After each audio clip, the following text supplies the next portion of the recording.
Hello and welcome to Verbling. Hi there, I'm teacher Oakley. For this lesson, we're going to actually continue a lesson we had yesterday around this time, not exactly, but we're going to be talking about relative clauses and how they can be reduced. More commonly, of course, in spoken English, we tend to reduce pronunciation. We join sounds together. This kind of is another aspect of that. We tend to reduce relative clauses more frequently when we're speaking rather than when we're writing, because writing, we don't have the advantage of intonation and all that, so we can need to make it a little clearer. Okay, so today I'll be doing a little bit of a review for material we looked at yesterday, try to quickly go through that, and then we're going to look at some really fairly complicated examples of reducing relative clauses. Hello, Heidi. Welcome to the class. Hello. Have you eaten dinner? Indeed, I did. Edible. It was good. I'm not sure what it was. I only edible. Sinigang. Sinigang? No. I had something called afrittata. I don't know. You don't know that one? It's kind of a tomato sauce, but it has carrots and potatoes and pork and like a little bit spicy tomato sauce and raisins. Sound yummy. Yeah, that's good. Yeah. Anyway, yeah, I'm fully fed. I'm a little sleepy because I'm very fully fed. My stomach's kind of sticking out, but I'll be okay. Thanks for asking. Hi, Min. How are you? Good evening, teacher. I'm Good fine. evening. That's good. Good to see you again. Nice to have you aboard. Okay. A little thirsty too. Excuse me. All right, we're gonna start off a little bit of review. Some of you viewers may have seen some of this information yesterday. I'm gonna go through it real quick. Refresher. I don't know if you guys were in the class yesterday. So let's talk relative clauses a little bit here. Okay, just the basics of what they are. Okay, hello, Ibec. Welcome to the class.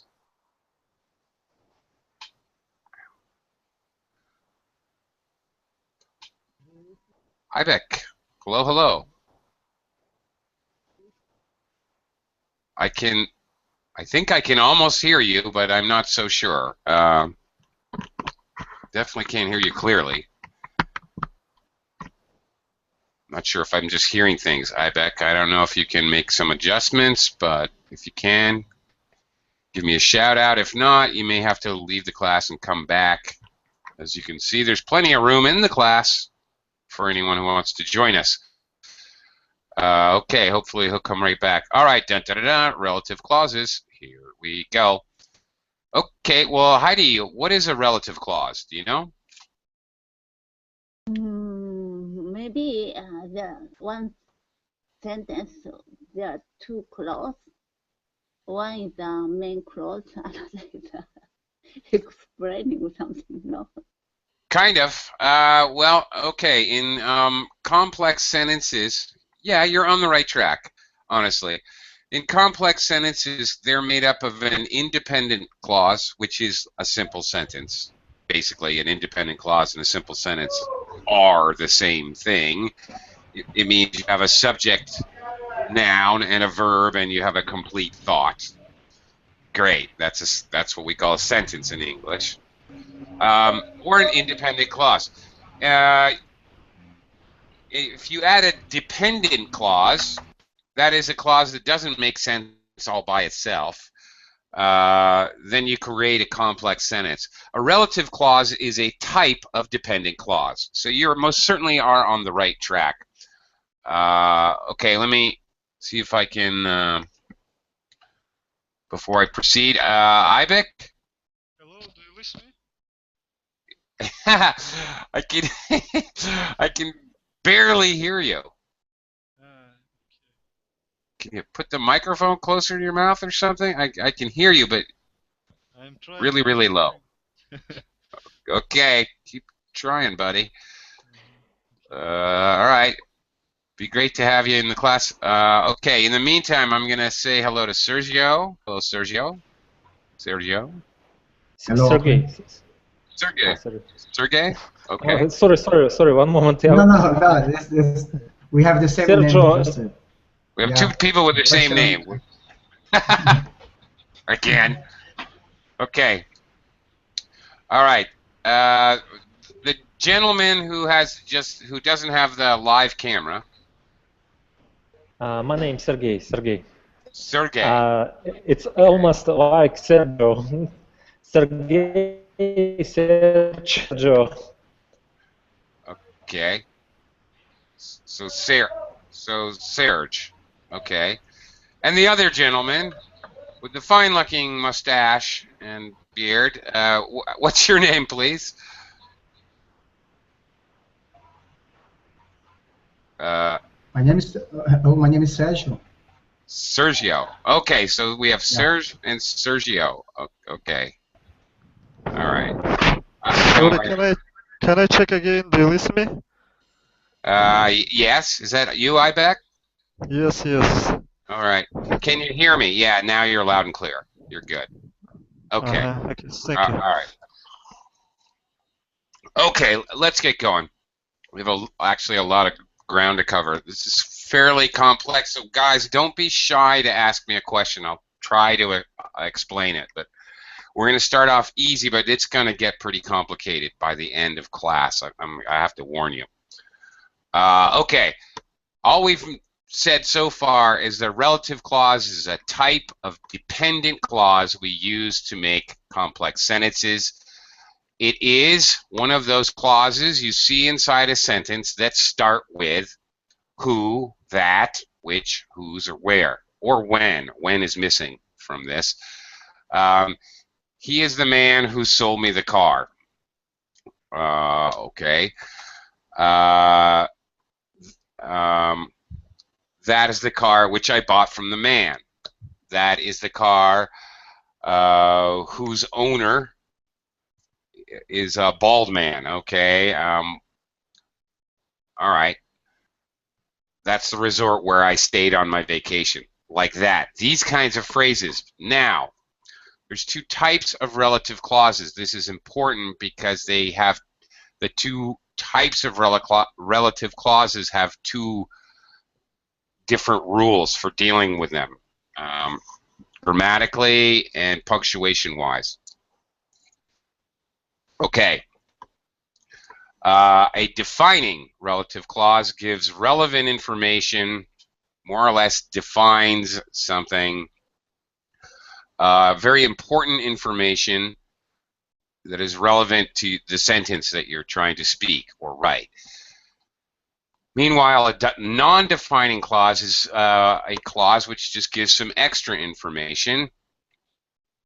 Again, with a defining clause, for people, we can use who or that. For things, objects, we can start the clause with which or that. Places, where, times, when. Possession, something that's owned by someone else, whose. Okay, so clauses that start with these words. These words, by the way, are called relative pronouns.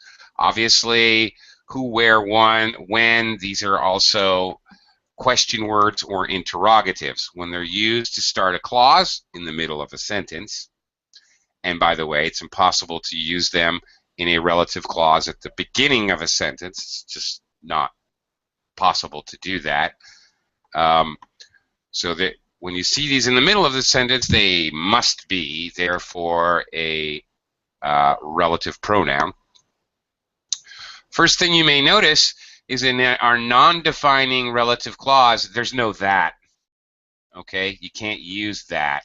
This is a grammatical rule that, to be perfectly honest, native speakers frequently break this rule.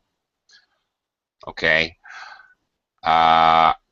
it's an easy mistake to make. Another common mistake with relative clauses is people try to use what. That is the thing what I am worried about. This is wrong. You cannot use what to start a relative clause. How should I say that? Min, that is the thing what I am worried about. How should I say that? Correct my sentence. Min, are you here? I saw you. I lost you. Please repeat. Please repeat. Sure. I'm saying this sentence incorrectly. You cannot use what to start a relative clause. When I say that is the thing what I am worried about, that is a wrong sentence. I was asking Min, how do I say that correctly? We realize what to that. Okay. I don't understand what you said. I'm sorry. When I write, okay, I'll write it in the Verling chat. Okay, that is the thing what I am worried about. I am illustrating for you one of the most common mistakes I see. Okay, this sentence is totally wrong. All right, but I hear it all the time with English learners. How can I correct this? Say this sentence correctly. Min, you know?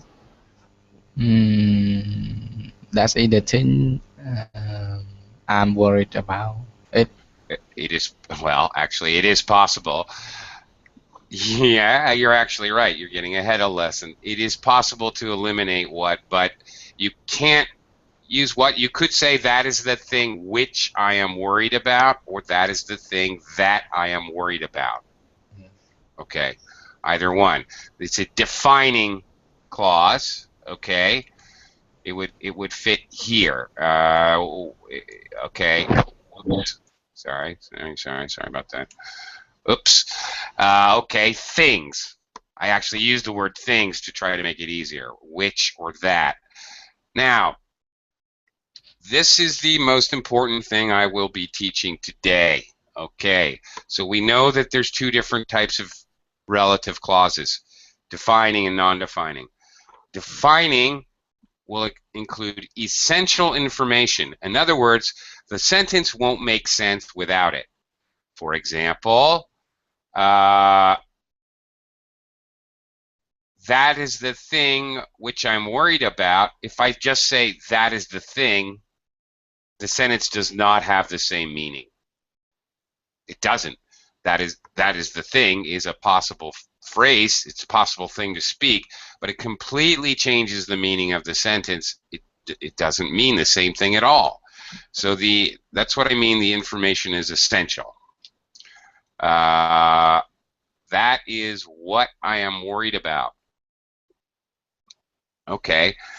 That is what I'm worried about. Now, okay, what here, that is what. Okay, you're doing something else there. This is not exactly the same thing, Heidi.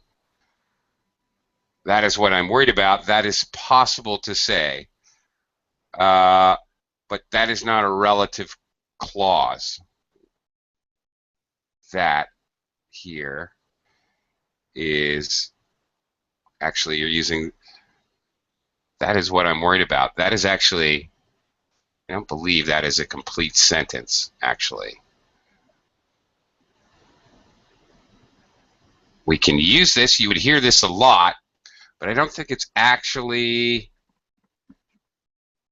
can we use it without what? Okay, all right.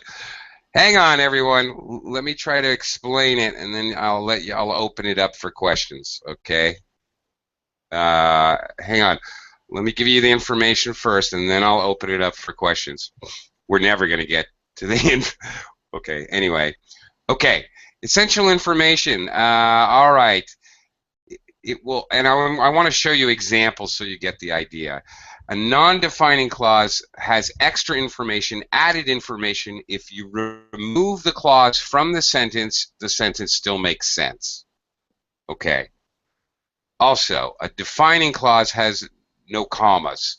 When we're writing, this is very important. You don't need to have a comma before the relative pronoun.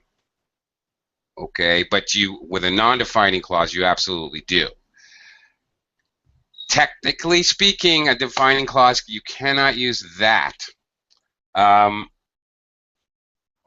Although a lot of people make this mistake, even native speakers make this mistake a lot.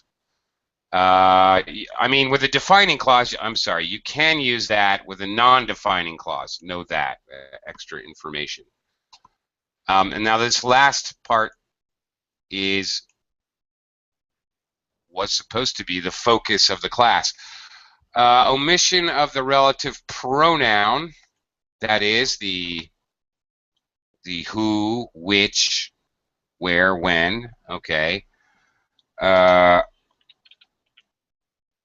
Okay, omission means getting rid of. If it's not the subject of the clause, it's okay to omit the relative pronoun. You can drop it.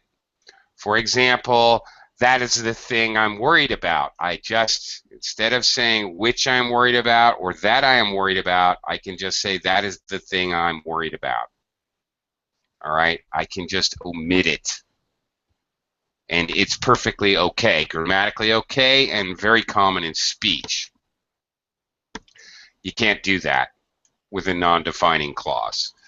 Let me see if I can show you some examples, and you can try to see what I mean.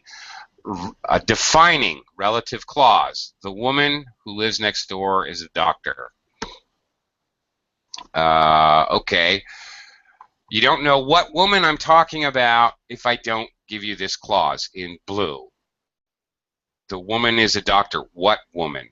It's pretty much necessary for the sentence. It defines who the woman is. You can also use that, because you can use that here with a defining clause. Okay. You can sometimes omit it completely. The woman, nothing. The woman I wanted to see is away. The woman that I wanted to see is away. The woman who I wanted to see is away. Again, I don't know what woman you're talking about if I eliminate the relative clause. The woman is away. What woman? What are you talking about? So it's essential for understanding of the sentence. So that's the basics there. You can use that, or sometimes you can, sometimes you cannot. Sometimes it won't make any sense. If I cannot omit it all the time. I can't say the woman lives next door is a doctor. I need who or that. Okay. All right. As opposed to a non-defining relative clause, you often see in sentences like this. Susan. By the way, when we speak it, we do use slightly different intonation. Susan, who works in that company, is such a well-qualified person. Well, great. If I feel like it, if I want to, I can very much eliminate this underlined part. It's not essential to the sentence. Susan is such a well-qualified person. That is the main part of the sentence. The clause who works in that company is simply extra information here. I don't need it. I can eliminate it. Notice here, I cannot get rid of who and write Susan that works in that company is such a well-qualified person. If that sounds a little weird, that's good, because you're not supposed to use that with a non-defining relative clause. Obviously, I can't just eliminate who. Susan works in that company is such a well-qualified person. Wrong. Very wrong. Okay? So, that's the idea. That's the main idea. You have to understand what our defining and non-defining clause. clauses because defining clauses can be reduced in a number of ways. And non-defining clause can never be really reduced. Again, I'll bring you back here. Look at the non-defining clause. You need to use who, which, when, where, whose. That's it. You can't use what. You can't use that. You can't omit it. So it's very important. Our focus today is going to be on defining relative clauses because we're going to talk about how we can reduce them and when we reduce them, because there are a couple different ways, not just omitting. Any questions about understanding what is a defining relative clause and a non-defining relative clause? Any questions about that? Because that has to be very clear, or else everything else I say is going to be nonsense for you. Okay, everyone got that? Okay. All right. I'm going to skip forward here a little bit because we're going to talk about reducing. I'm going to start fairly easy. I'm going to actually switch my material out and then move on to some more challenging stuff here. Okay.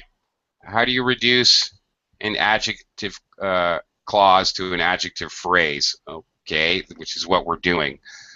We're actually taking a relative clause here and creating just an adjective phrase. Okay. There's a lot of ways to do it, but just try to stick with me. If there is the verb to be, which of course could be am, is, are, past tense, was, were.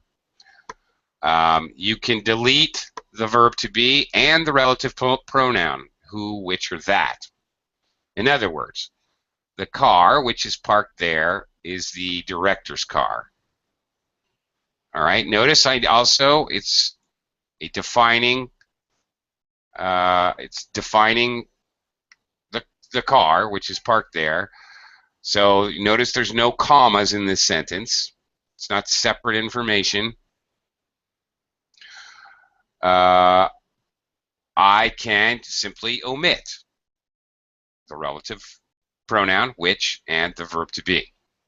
So this is equally correct and very normal. The car parked there is the director's car.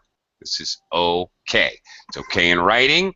It's okay in speaking. Generally, there's no rule here, but in general, it would be more normal in writing to actually include the relative pronoun. It would be more normal. It's just a little easier to understand.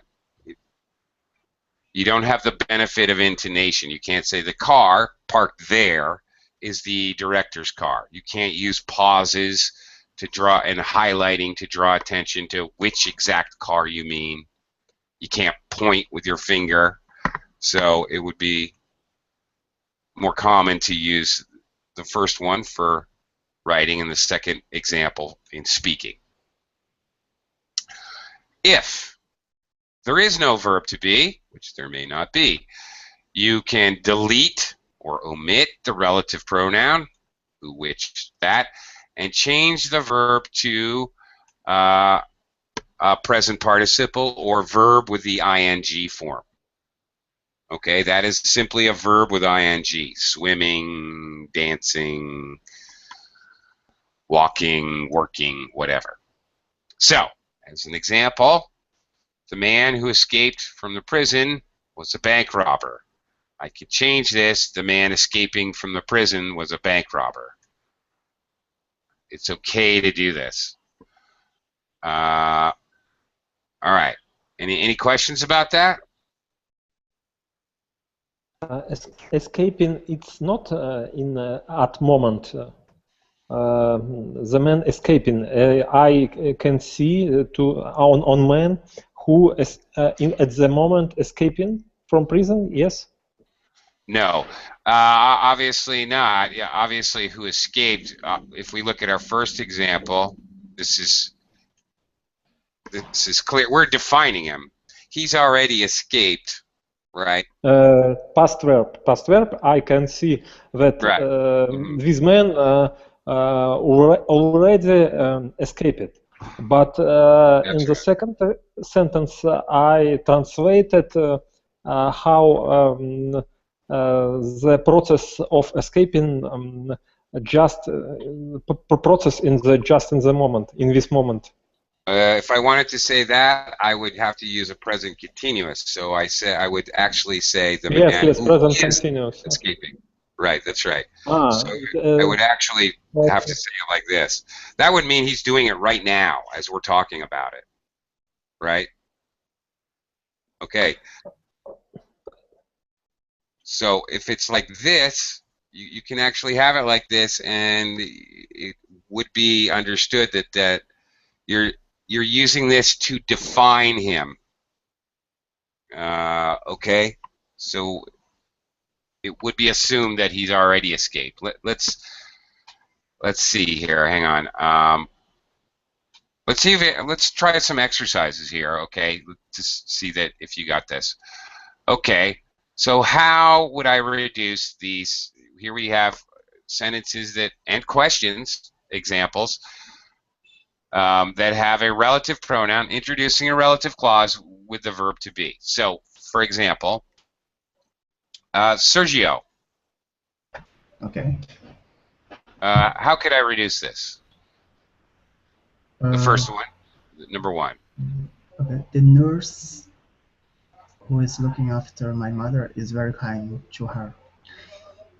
The nurse who the nurse who is looking after my mother. Okay, the nurse is very kind to her. The nurse is very kind to my mother. Well, that's the okay. All right. Okay. The nurse. Okay. Well, there's two things we could do. Okay. The nurse looking after my mother is very kind to her. Okay. Okay. Well, this is kind of okay. Here we have this is what's debatable here. Is this a relative? Is this a defining or non-defining? Frankly, that's a little bit that can be very tricky. Is the essential information the nurse is very kind to her? In which case, we really can't delete the pronoun and the verb to be, or if we consider that it's essential information, the nurse who's looking after, to inform that the nurse is looking after my mother. So this is where it gets very, very tricky, because basically you would have arguments with grammar instructors about this, because you're talking about the speaker's intention. You could argue all day about this and not get anywhere.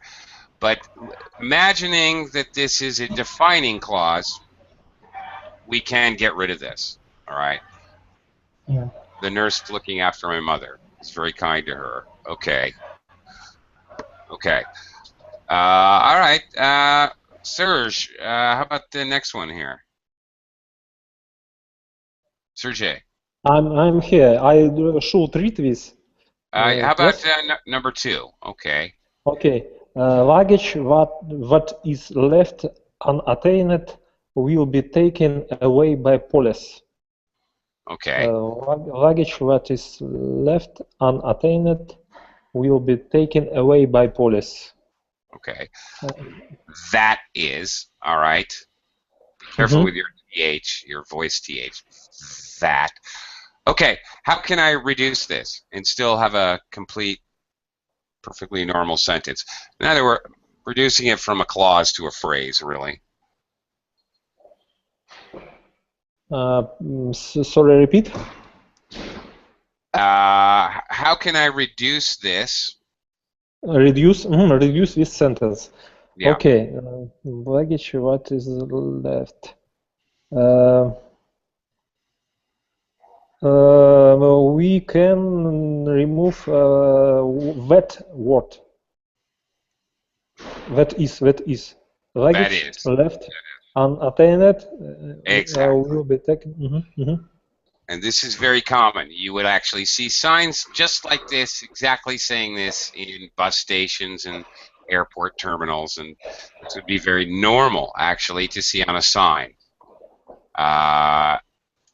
It's more direct and it looks more like a command. So this is very normal in English to see it written exactly like this. So we no longer have actually, all right, the point here is we no longer have a relative clause or a dependent clause. Now what we have is luggage left unattended. This is just an adjective phrase, unattended luggage. It's just being used as an adjective. Okay, so we're actually changing our sentence from a complex sentence with an independent and a dependent clause to just a simple sentence, actually. So, whoops, oh, shoot. Okay. Okay, luggage, that is left unattended. This, on the other hand, is a complex sentence. It actually changes what kind of sentence it is, because this is a dependent clause stuck in the middle of an independent clause. Luggage will be taken away by police. That's a complete sentence and an independent clause. So, like this, complex sentence. If we reduce it by getting rid of that is, it's actually just a simple sentence with an adjective clause in it. That's it. An adjective phrase. Sorry, adjective phrase in it. It's like a little backwards, right? Because the adjective is coming after the noun, but it is definitely describing the luggage, right? Okay, Heidi, how about number 3? This is a tough one. Man who is talking to Alice. Who's that good-looking man talking to Alice? You got it. Okay, very good. Yeah, that's right. Who's that good-looking man talking to Alice? It would be much more normal. Of course, this is obviously, this question is in dialogue. This would normally not be written. This would be spoken dialogue. And this sounds, this way, sounds a lot more normal to me as an English speaker. Who's that good-looking man talking to Alice? Okay. That seems to make a lot more sense, right? Okay. Let me quickly welcome Bruno. Hello, Bruno. Welcome to the class. Hi there. Hi, Bruno. Say hello. Hi there. Okay, Bruno, if you want to, say hello, or if you need to adjust your settings, or you may need to leave the class and come back real quick. Sometimes it's a connection issue. Okay, Min. Yes. Can you try number 4, please? All the rubbish thrown away in the sea is a real danger to health. Okay, so you've already eliminated that is. That's it, yes. Right. Yeah, okay. Okay, that's basically it. Bruno, you want to try this last one? Hello?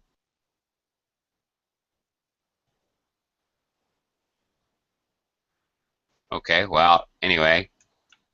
Bruno, sorry, I'll do it for you. Do you know the man who is standing near the door? Should probably be, do you know the man standing near the door? Checking our answers. Yeah, the nurse looking after my mother. Okay, luggage left unattended. Who's that man talking to Alice? All the rubbish thrown away, standing near the door. Great. Okay. I want to...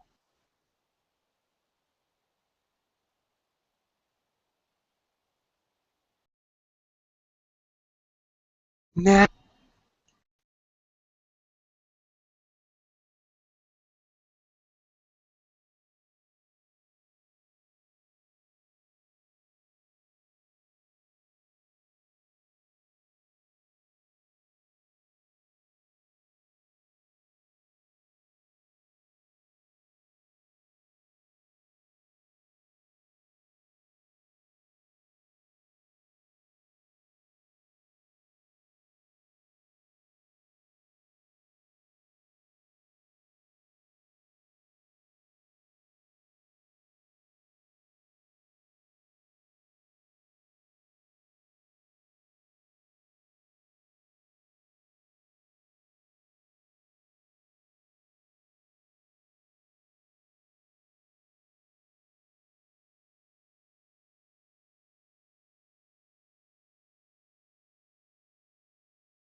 Hello, hello. Hello. I lost me. Hello Hello. bạn. Hi there. Hello, hello. Sorry about that. My Google plugin crashed. Lost you there for a minute. Sorry about that. Okay. Hang on. It's not fully loaded yet. When it gets loaded, I'm going to share some more material and continue. Just give me a second. Any questions about what we just did? Noticing how we pretty straightforward, dropping the relative pronoun and there we go. Okay. Okay, no questions? All right, let's continue. We're gonna look at some more, even more complicated stuff. All right, remember, keep calm, everyone. Okay, keep calm, everybody. All right. Okay. The present participle, all right, that's the ing. This is what we just learned, can replace any active tense. Any active tense, this is kind of important, not a passive tense. Not just present continuous tense. So, Serge, you had some difficulties with this. So here's some more examples of that, so you can see them.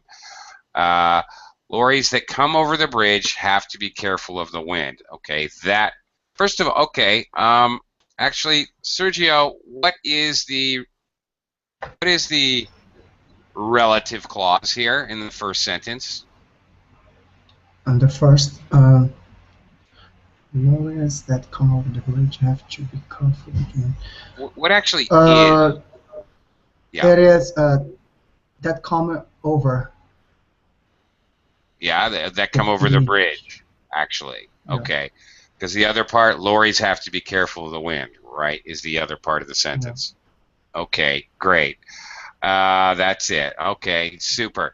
So we can substitute, instead of that, we can drop the pronoun, the relative pronoun, and just lorries coming over the bridge have to be careful of the wind. It's okay to reduce them in that way. Okay. Who was the girl who was wearing the red dress? Okay, sometimes we want to change that, and this is, of course, a past continuous here. Sometimes we want to change that because we don't like the sound of the double who. It sounds a little odd, so we might reduce it. Who is the girl wearing the red dress? Okay. Now, another one. Okay, past participles. All right, these are present participles. We can use to replace any active tense. We can use past participles. All right, if you look here, we're talking about passive sentences. So we read the email that had been sent by the manager. Okay, the subject, the action happened to the subject, the email had been sent by the manager. So in order to reduce it, we can just use the past participle. So here you go. In an active sentence, if you want to reduce it, you can always reduce it with a present continuous tense. If it's passive, you're going to use the past participle instead of the present participle. So we read the email that had been sent by the manager becomes we read the email sent by the manager. Okay, normal reduction there. Okay. This vase, by the way, pronunciation is up to you, which was made in China in the 14th century, is very valuable. Okay, so we can reduce it. This vase, just simply made in China. Okay, so we don't really need to use the normal passive structure here. All right, this is actually grammatically correct to do this. Okay, here's another case. The poem that is being read, okay, this is the action's happening to the poem, another passive. Okay. Notice with is, well, all right, this is a Serge. What is this verb tense here in the first sentence here? Verb tense being read. Well, is being read. Is being read. Past? Maybe past? No. Action have been done? Nope. No. This is actually a present continuous, but it's a passive present continuous. Okay. Yeah, I understand. Passive. Okay. Being present continuous. Yep. Okay. At the moment, poema is reading. Okay. Maybe at the moment, but you have to remember we can also use present continuous to talk about something that is planned for the future. Okay, it is possible to use present continuous to talk about the future. Okay, so I don't really know, reading this sentence, if it's being read at this very second or if somebody's planning to read it later in some kind of show or something. I don't have enough context.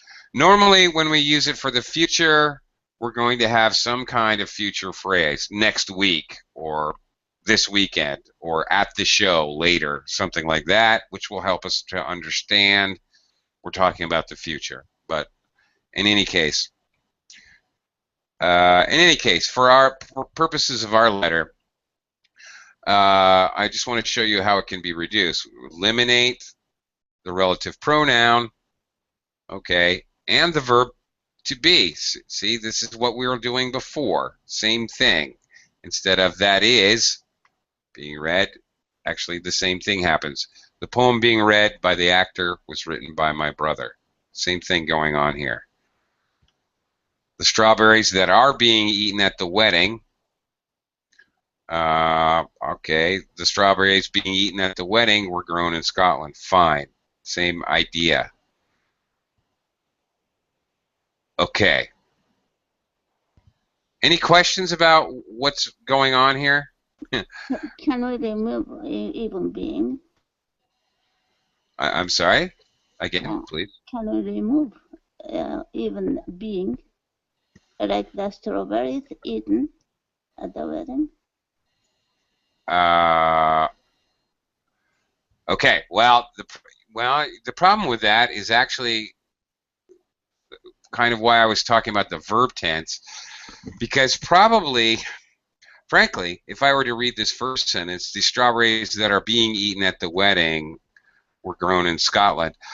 Frankly, I would probably assume that this action is not, in fact, happening right at this second. I would probably assume they're talking about a wedding planned for the near future. So it's just probably why, it depends why you're using the present continuous tense. But if you, either way, if I eliminate being, this makes it clearly, this makes this past. The strawberries eaten at the wedding. So clearly that can't be the future. That eliminates that possibility. Okay? And it actually couldn't be present continuous, couldn't be happening right now either. This would have to have happened, it's finished, the action is done. So it would change the meaning, actually. Okay? If you see how that would change the meaning. Good question, though. Okay. Okay, wow. This is, all right. Get even more complicated here. The infinitive structure. Okay. This is very common. Okay, with the infinitive structure, often with used after phrases, the first, the second, the third, or the only, the next, the last, superlative and noun, oh, okay, or a superlative and noun. For example, he was the first to come and the last to go. This is a fairly normal sentence here. It would be actually kind of odd to not reduce it, to instead say he was the first who came and the last who went. Grammatically correct. I can say he was the first who came and the last who went. That is grammatically correct, but as a native English speaker, I will tell you, I've never heard anyone say that. However, the reduced phrase, he was the first to come and the last to go, is really a common phrase in English. So that's the reduced. So what's happening here? Instead of who came, we use an infinitive. Instead of the first who came, he was the first to come.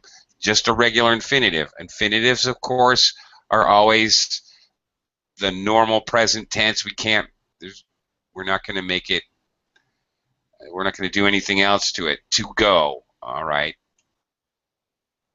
To come, okay. Instead of using the tenses, the first who came, the last who went.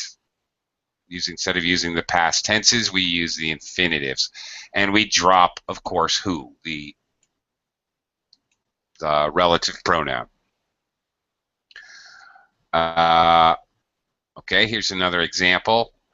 That's the only thing to do, or possibly to be done in this situation. That's the only thing to do in this situation, as opposed to that's the only thing that can be done. Actually, both of those forms, I will tell you, I've heard both of those equally. Both are plausible. Both are usable, or are okay to do. All right. He was the youngest person to be appointed professor at this university, instead of he was the youngest person that was appointed professor at the university. Okay. So you see what I'm doing here? I'm just substituting an infinitive for, again, for the relative pronoun, and again, the verb to be. Okay, here. Okay. Well, in other cases, first who came. Okay, instead of the relative pronoun and the verb. This use of the infinitive structure, it's slightly more formal. Okay, I would have to say, but very useful. As I said, the first sentence, it's always like that. You never use the relative pronoun approach. The issue to be discussed at the next meeting is the faculty budget. All right, as opposed to the issue that will be discussed at the next meeting is the faculty budget. Fine. So you see what we're doing here. You will notice that I'm substituting the infinitive here. The infinitive, of course, is always tense neutral, past, present, future. I'm substituting it in the first example for past. I'm substituting it in the second. That can be done for passive. I'm substituting in the third for, again, past passive, and the last one, future. Okay, so I can do this a lot. It definitely makes it more formal. Let's see if we can actually do this. Combine the sentences. All right. All right, for example. Okay, let's see if we can do this in the last few minutes. Combine the sentence with participle clauses. Okay, that's ing or past participle. So, okay, the money has been given to charity. The money was found in the street. The money found in the street has been given to charity. How? Okay, now this is the reduced form. What, Heidi, what would be the full form of this first one? The money found in the street has been given to charity. How would you use that with relative clauses, with a relative clause? The money which was found in the street. Yep. Yes. Very good. That's exactly right. Okay, so this is a reduced form. Okay. Okay. All right, two pieces of information. All right, we want to combine. The report will be published next week. It contains all the important facts. All right, the report published next week contains all the important facts. Min, how would I use a relative? How would I actually? We're doing it backwards now. How do I make this into a relative clause? How do I create a relative clause there? The report which will be published next week contains all the important parts. Very good. Good job. Great job. Okay. I have a question in this sentence. Why we don't use the report be published? Because it's in the passive voice. Passive voice. Yes. Okay. Which will be published. Yeah. Make sure you're pronouncing your ends sounds there, Min, if I could remind you. Okay. What is your question again? Why we don't use the report be published next week?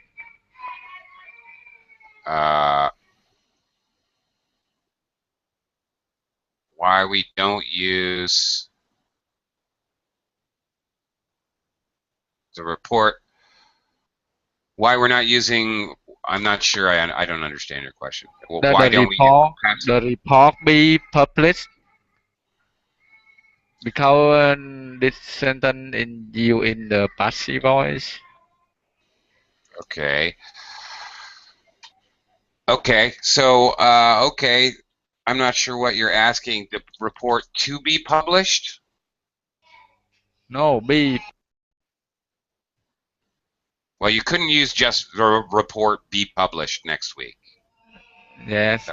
That would not make, it's just doesn't work.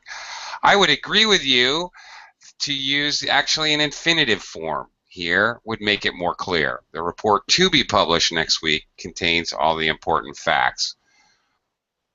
Or I would agree. I would prefer, if it were me, I think it's clearer and better to use an infinitive form or relative pronoun. Frankly, using a relative clause is always clearer. The report, which will be published next week, contains all the important facts. Which will be published, that is passive, if that's what you're asking.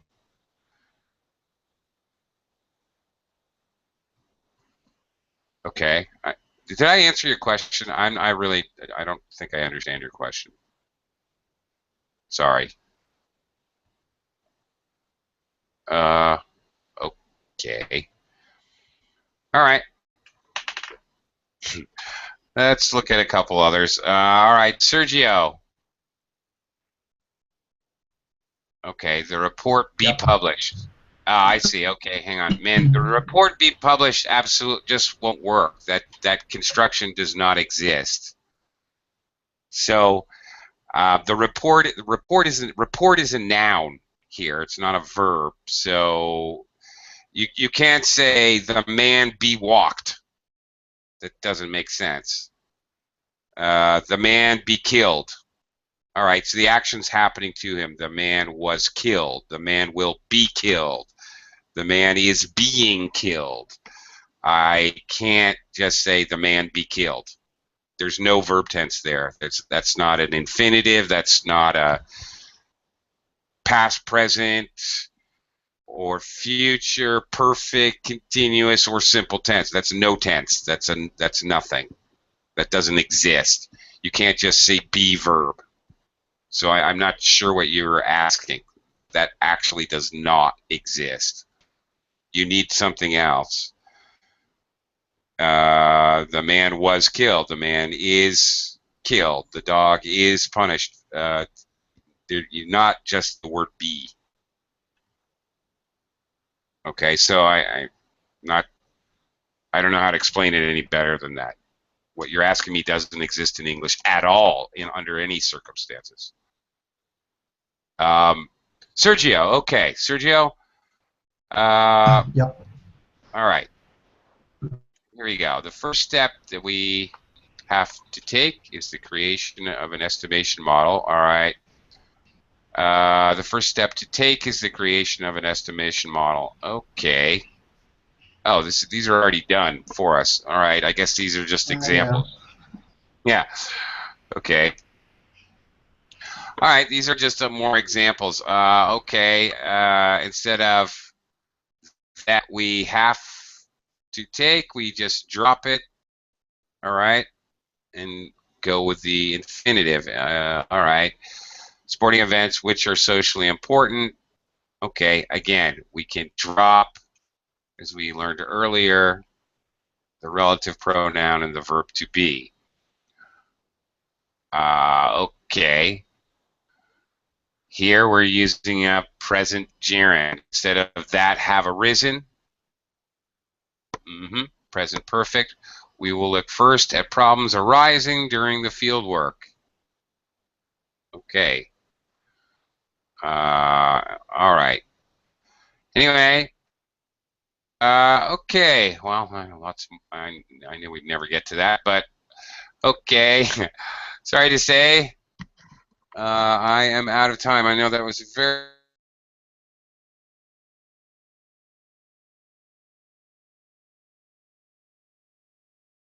complicated. If you can just grasp the idea mostly of defining and non-defining, and the fact that the things we looked at earlier in the class, that'd be pretty good. Okay, thank you everyone. Thank you very much. Yeah, thank you. Thank you Good very evening. much. All right. Thank you. Bye-bye. Thank you. Bye. Teacher. Bye. Yeah. Thank Bye-bye. you.